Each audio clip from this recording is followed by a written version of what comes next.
নমস্কার বন্ধুরা, আপনারা দেখছেন প্রকাশ দা নেচার লাভার চ্যানেল।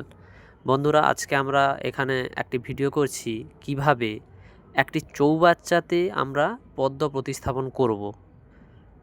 চৌবাচ্চা বলতে আমরা প্রধানত পদ্ম লাগানো দেখেছি 10 ইঞ্চির গামলায়, 12 ইঞ্চির গামলাতে, কিন্তু এইটা হচ্ছে একটা 3 ফিট বাই 3 ফিটের চৌবাচ্চা। আমি বহুবার এই ধরনের ভিডিও খুঁজেছি, কিন্তু তারপর নিজে এক্সপেরিমেন্ট করে এটা লাগিয়েছি, কারণ এটা কেউ একটা এরকমভাবে ভিডিও করেনি। এই কীভাবে আমরা চৌবাচ্চাতে করতে পারি সেটা নিয়ে আমার হচ্ছে আজকের ভিডিও।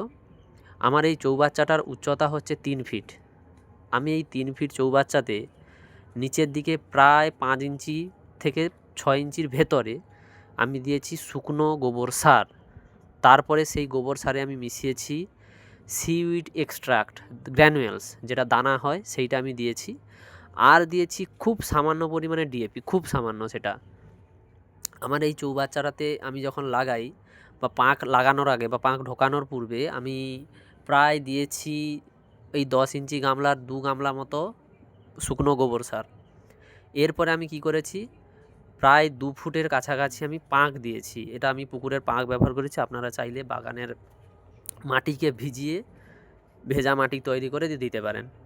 এরপর আমি কি করেছি, চারাটাকে ভালোভাবে বৃদ্ধি করার জন্য একটা 10 ইঞ্চির গামলাতে আমি চারাটা রেখেছিলাম।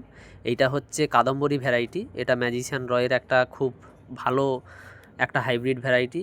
প্রচুর ফুল ফোটে, বিশেষ করে আমার এই যে চৌবাচ্চাটা, এইটাতে ব্যাপক ফুল ফুটে, ব্যাপক, যেটা হচ্ছে সত্যি ধারণার বাইরে। আমিও প্রথমে ধারণা করতে পারিনি এত ফুল ফুটবে। 10 ইঞ্চির গামলার থেকে এইটা অনেক বেশি ফুল দেয় এই জায়গাটাতে। এবার আমি কি করেছি, সুন্দরভাবে চারাটা হয়ে যাওয়ার পর আমি তুলে নিয়ে এসে আস্তে করে লাগিয়ে দিয়েছি। দেখতেই পাচ্ছেন বন্ধুরা, আমার এই চৌবাচ্চাটাতে অনেক মাছও ছাড়া আছে। যেইভাবে নর্মালি 10 ইঞ্চির গামলাতে আপনারা চারা প্রতিস্থাপন করেন, সেইভাবেও প্রতিস্থাপন করতে পারেন, কোনো অসুবিধা নেই।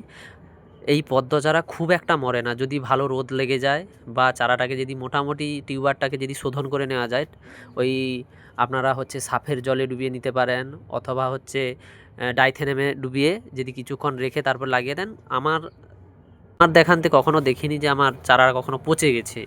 এরপর আমরা সুন্দরভাবে লাগিয়ে দেওয়ার পর আমি আবার নতুন করে জল দিয়ে দিচ্ছি, যাতে নিচের পাঁকটা গর্ত না হয়ে যায়। সেই জন্য আমি একটু বালতিটা দিয়ে তারপরে আমি পাম্পের জলটা চালিয়েছি। বন্ধুরা, আপনারা চাইলে, হ্যাঁ অবশ্যই, কিন্তু পাঁকটা আমি 1.5 ফিট দিয়েছি আর নিচের দিকে প্রায় 5 থেকে 6 ইঞ্চি গোবর সার ছিল। অতএব ওপরের দিকে প্রায় 6 ইঞ্চি বা হাফ ফুটের কাছাকাছি গ্যাপ আছে, যেটাতে সম্পূর্ণরূপে জল দেওয়া থাকবে। এবং আমি এটার মধ্যে বিভিন্ন ধরনের রঙিন মাছও ছেড়ে দিই, দেখতেও খুব সুন্দর লাগে, ওদেরও বৃদ্ধি খুব ভালো হয়। বন্ধুরা, আমি এখানেই ভিডিওটাকে শেষ করছি। দেখা হচ্ছে পরের ভিডিওতে।